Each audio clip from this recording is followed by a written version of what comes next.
Oh, indeed. Is it true that you've acquired a house? If so, I'd be interested in living with you. Unexpectedly, my mother-in-law started uttering such an absurd proposition over the phone. She must have caught wind of our recent home purchase from my husband. I could discern my sister-in-law's amused chuckles in the background. Does she believe her laughter can go unnoticed? Honestly, I have no desire to reside with my mother-in-law and the others. I thought my husband shared the same sentiment. However, the fact that they've been informed about our new house. Could it be that they're assuming we'll be living together? The idea that my beloved husband might be in cahoots with them fills me with a bit of apprehension. Yet, I have no intention of yielding to their wishes. Are they trying to manipulate me? If that's their game, I'll reverse the roles. Reflecting on all my past tribulations, I pledged revenge against them.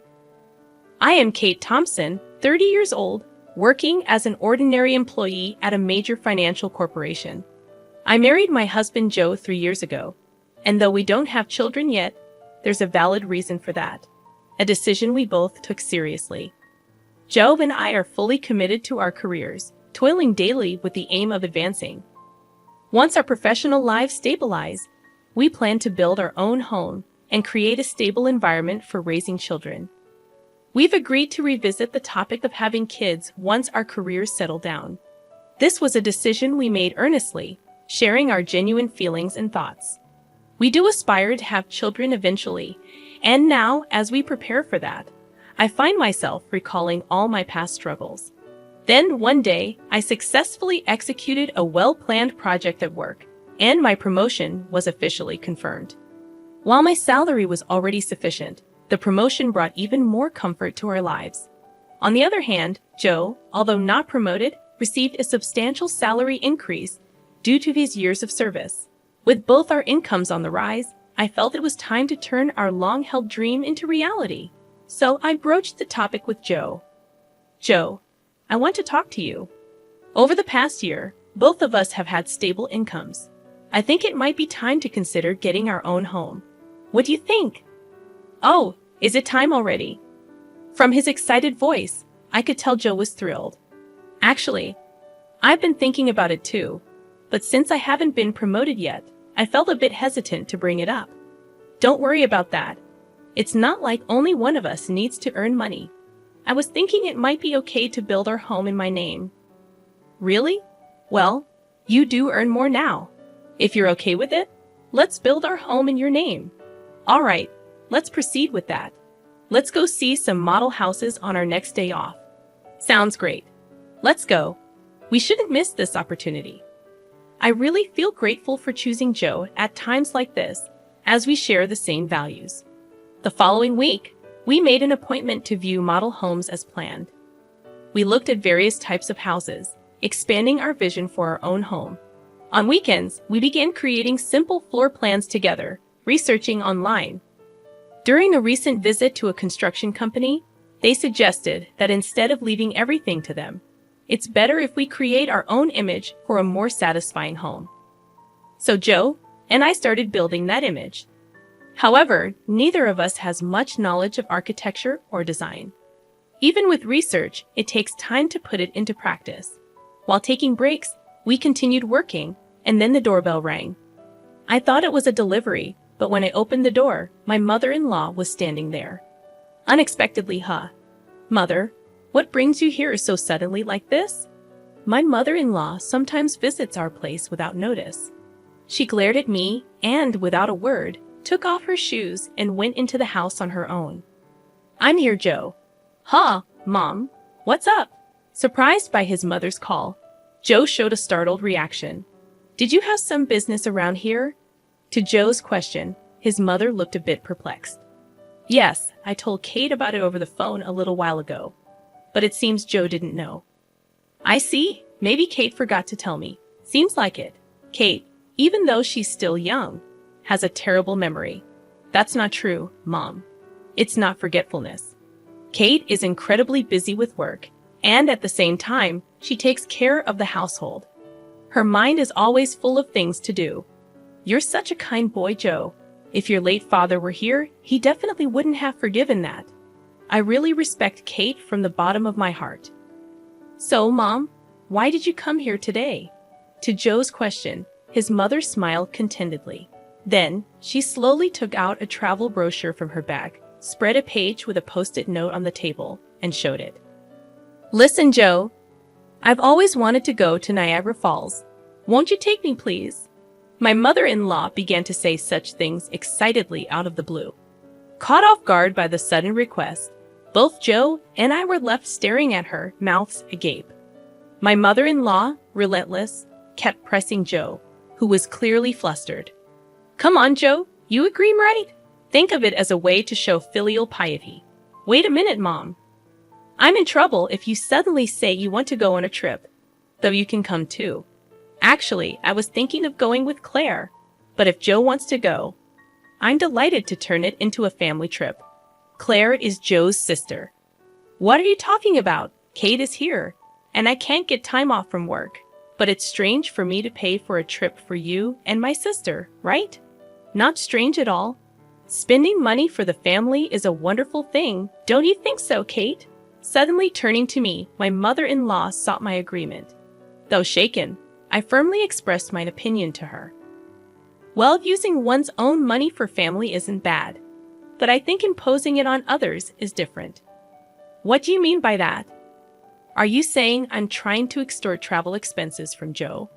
I didn't mean to say it in such a harsh way, but listening to you, it sounded like you just wanted us to pay for the trip, Kate. That's terrible. I had no such intention, but you're making me out to be the villain in front of Joe. I'm so shocked. That's not. I didn't mean to call you a villain. I just answered honestly to what was asked. Okay, no need for excuses, Kate. Why are you so heartless? You must not like me, do you?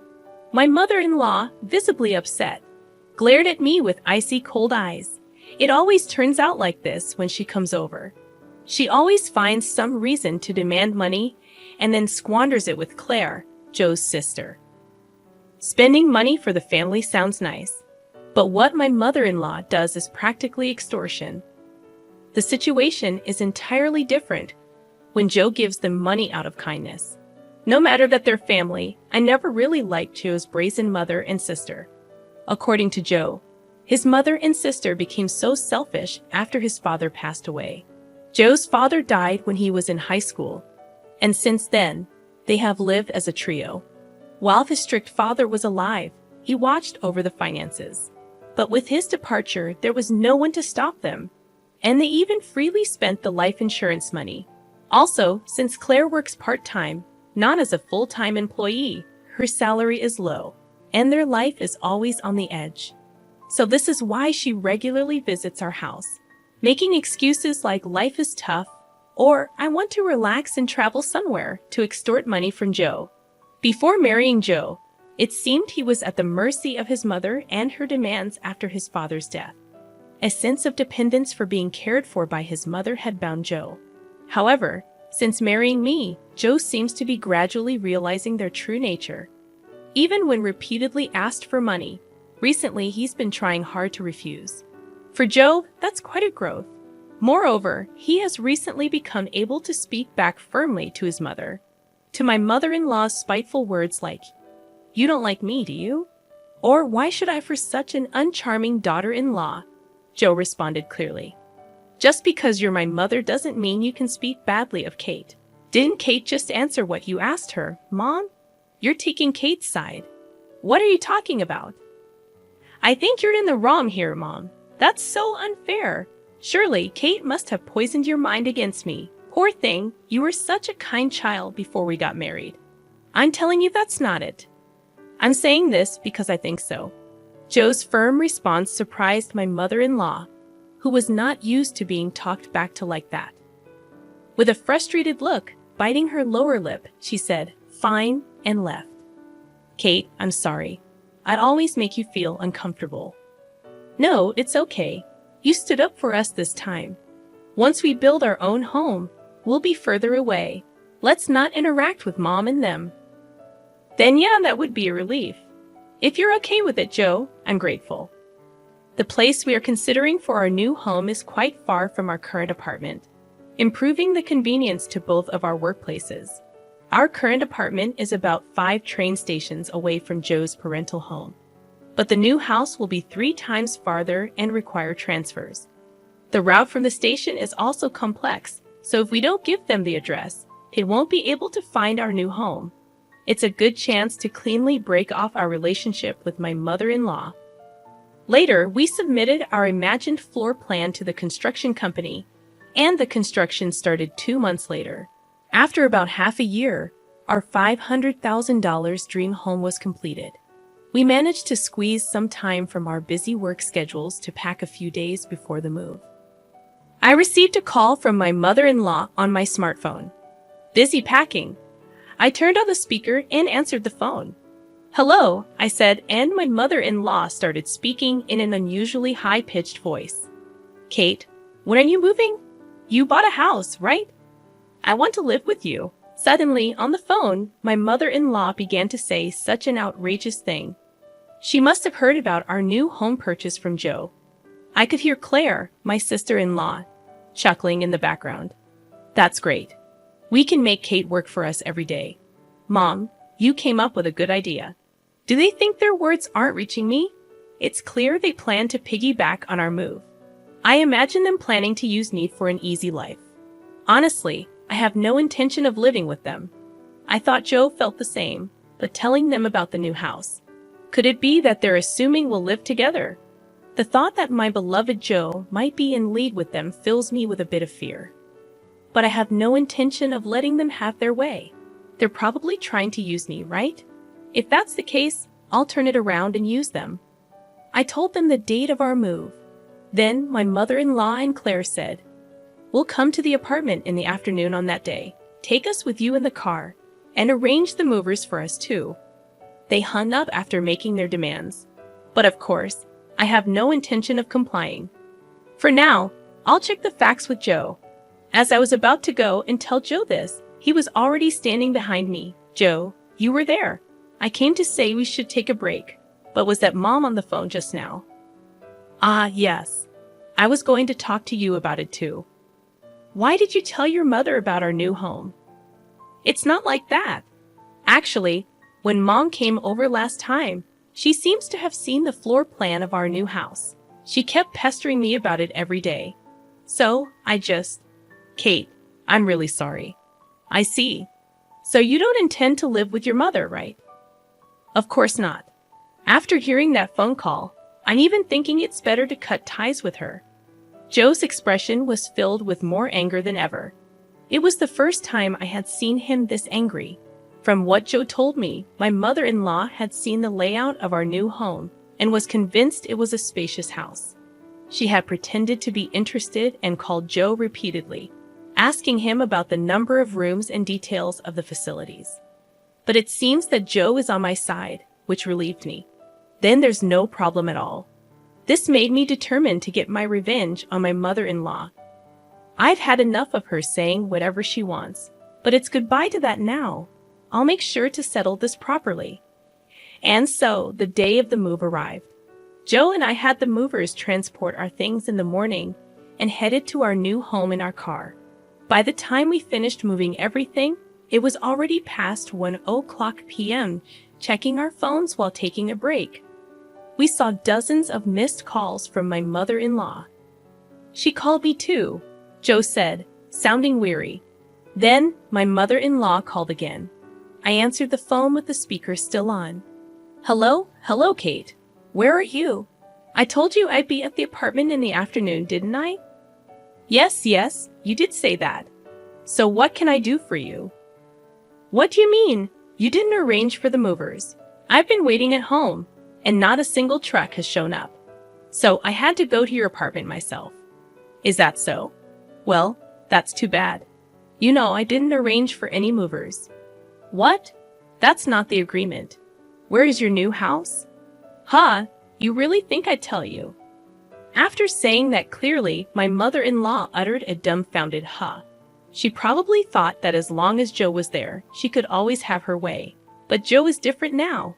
He's my precious ally, trying to cut off the bad ties with his family. Determined to release all my pent-up feelings, I spoke firmly.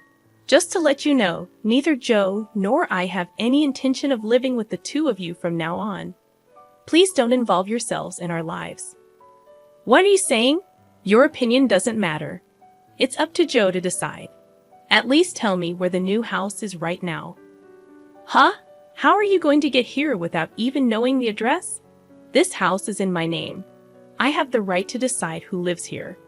If you two just barge in, it's trespassing, and I'll sue you right away. What? Trespassing? How rude to say that about your husband's family. At that point, Joe spoke up in a deathly cold voice. Family? My father, who was a family member, is already gone, isn't he? What are you saying, Joe? After hearing that last phone call, I'm utterly fed up with you two. Just having a blood relation with you is embarrassing. From now on, my family is only Dad and Kate. I no longer consider you two as my family. Wait, Joe, don't say such things. Don't bother us again, got it? With that, Joe hung up without waiting for her reply. He swiftly set his phone to block her calls. Hey, Joe, are you really okay with this?